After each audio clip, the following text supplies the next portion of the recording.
Mais um vídeo, vou mostrar para vocês hoje como fazer uma linhada. Ó,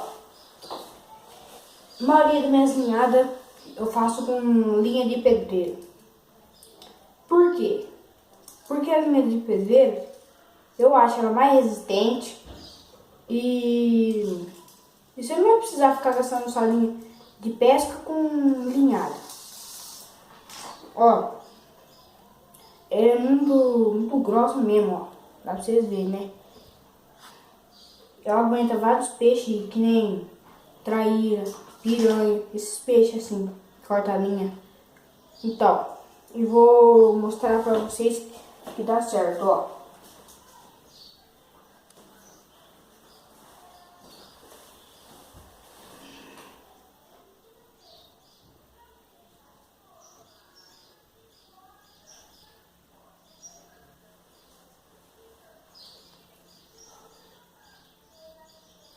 Depois eu ensino para vocês, pessoal, como dar mais nó.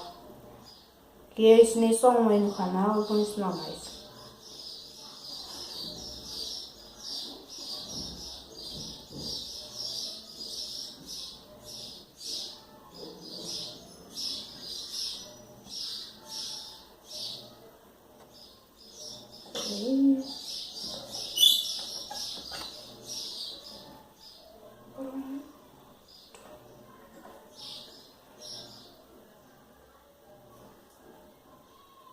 Vixe, essa linha aguenta, hein?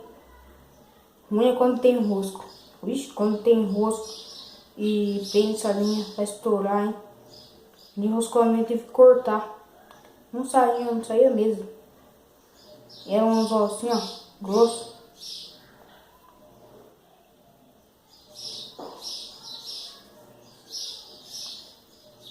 Aí, ó.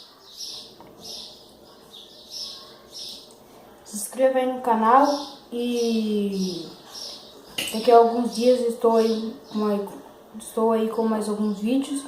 Eu estou meio gaguejando porque sou novo no canal aí. E falou!